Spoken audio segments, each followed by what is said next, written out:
Good morning po. Tayo po'y mag-aaral ng salita ng Diyos. The book of Matthew chapter 2, verse 11. Pagpasok sa bahay, nakita nila ang bata sa piling ni Maria na kanyang ina.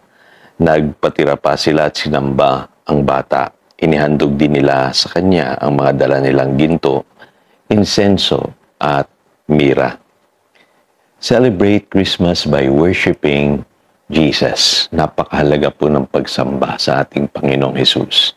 Meron pong ilang mga controversies concerning this wise men. Itinatawag na magais na binabanggit po rito sa istorya sa Matthew chapter 2. May nagsasabi sila daw po yung mga magicians, may nagsasabi sila yung mga wise counselors, o yung common na pagkakilala natin na sila yung tatlong hari. Well, alam niyo po, ang Biblia binabanggit po silang mga magais, matatalinong tao, may knowledge ng astrology, and at the same time, posibleng may alam sila patungkol sa prophecy sa ating pong Panginoong Hesus na isisilang ang hari ng mga Hudyo. Binabanggit po dito sa Matthew chapter 2, verse 2, concerning the Messiah, na matagal nang inaabangan ng mga tao noong una, ng ancient world. Pero alam niyo po, hindi po yun ang mahalaga eh. Mahalaga po bakit sila pumunta sa Bethlehem para sambahin ang Panginoong Hesus. Kasi sa kanilang pagkakaunawa po, karapat dapat pong hanapin ang hari ng mga Hudyo at sambahin. Actually, yung ginamit na word po dun sa salitang worship ay proskuneo. Ito po yung kanilang ginawa nung nakita po nila ang banda, sabi ng Biblia. Sila po'y kanilang sinamba. Ang meaning po niyan, to express in attitude or gesture one's complete dependence on or submission to a high form of authority. So, worship po yung ginawa po nitong mga wise men nang makita po nila ang ating Panginoong Hesus. Ang malaking tanong, bakit kailangan nilang sambahin ang ating Panginoong Hesus? Kung sila ay mga matatalinong tao, ano ang dahilan? Tayo po, alam na po natin, nasa Colossians chapter 1, verse 16, ganito po ang sinasabi patungkol sa Panginoong Hesus. For by Him all things were created, things in heaven and on earth, visible and invisible, whether thrones or powers or rulers or authorities, all things were created by Him and for Him. He is before all things, and in Him all things hold together. Alam na natin malinaw kasi sinasabi ng Biblia, na ang ating Panginoong Hesus, ang sabi rito, siya po ay nauna sa lahat ng bagay at lahat ng bagay nalikha sa pamamagitan niya at para sa Kanya. Sabi dito, binabanggit lahat ng bagay sa langit, sa lupa, nakikita at di nakikita, maging mga kapangyarihan, pamunuan, nalikha sa pamamagitan ng ating Panginoong Hesus. Na binabanggit sa John chapter 1, verse 1 and 2. Ngayon, iisipin ng iba, ordinaryong bata lang yan eh. Bakit siya tatawaging hari ng mga Hudyo o kikilalaning Diyos nitong mga wise men? Yun po ang malaking tanong sa bawat isa sa atin. Kilala ba talaga nating si Jesus at dapat pag-alayan ng ating pagsamba at papuri? Yan po ang ginagawa nating mga Kristiyano.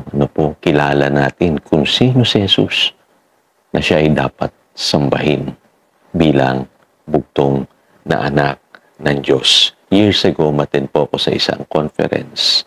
At kadalasan po itinuturo doon sa mga conference sa worship ay yung pong paraan ng pagsamba. With songs, with instruments, at iba't ibang mga kaparaanan ng pagsamba. Pero may isa pong Bible teacher na nagturo po doon. Ang sabi niya, worship is not about singing, about playing instruments. Ang totoong worship ay yung pag-aalay mo sa Diyos ng iyong oras, ng iyong lakas, ng iyong talento, at ng iyong kayamanan. Well, mga kapatid, totoo po yun. Ito po yung ginawa ng wise men. Ano po? Yung mga magays, inialay nila yung kanilang oras, yung kanilang panahon. Ano po? Whether, sabi ng mga scholars, ito'y pwedeng weeks or months of travel. Ano po? Inalay nila yung kanilang kalakasan. Nagpagod po sila. Ano po? At inialay nila yung kanilang kayamanan. Alam niyo po, nung panahon na yun, yung frankincense, ano po, yung gold, saka yung myrrh, mga mamahaling bagay po yan. Ano po? Pero binigay nila sa Panginoong Hesus. At may meaning po yan, according to some scholars. Ano po, yung gold po, ang meaning po niyan ay regalo para sa hari. Yung frankincense, ang meaning po niyan, yan po yung insenso na kumikilala sa divinity ng Panginoong Hesus. Ano po, at yung myrrh, ito, siguro, maiisip natin bakit kaya nagregalo sila ng oil na ginagamit sa embalming. Ano po? Yun po ang gamit ng myrrh. Ano po? Pagka ang tao'y namatay, ay pinapahira ng langis. Kasi sabi ko nga po sa inyo, hindi natin alam kung gaano po karunong itong mga wise men na ito, naunawaan nila yung pong gagawin ng Panginoong Hesus dito sa lupa. At makahulugan din po itong mga regalong ito. At panghuli, mapapansin nyo po, ano po, meron pong mga taong katulad ni Herodes. Ayaw nilang ibigay ang oras nila, ang kanilang kalakasan, ang kanilang kayamanan sa Panginoong Hesus. Umaari lang, sabi nga ng verse dito, si Herodes, ano po, hinahanap niya si Jesus. Hindi upang sambahin, kundi upang patayin. Ano po, nakakalungkot. Marami sa atin, ganyan po. Walang oras, walang panahon sa Panginoon. Hindi natin kayang ibigay yung ating kalakasan at kayamanan para sa ating Panginoong Hesus. Lagi nyo lamang pong tatandaan, sabi sa Acts 17:28, ang ating pong Diyos, for in Him we live and move and have our being. Kaya tayo nakakakilos ngayon, nakakagalaw ngayon. At sabihin na natin, nabubuhay hanggang ngayon ay dahil yan sa Diyos. Dahil yan sa ating Panginoong Hesus na dapat nating sambahin at purihin bilang hari ng mga hari. So again, ito si Pastor Jojo nagpapaalala upang daluyan tayo ng pagpapala, manatili tayo sa kanyang salita. Good morning.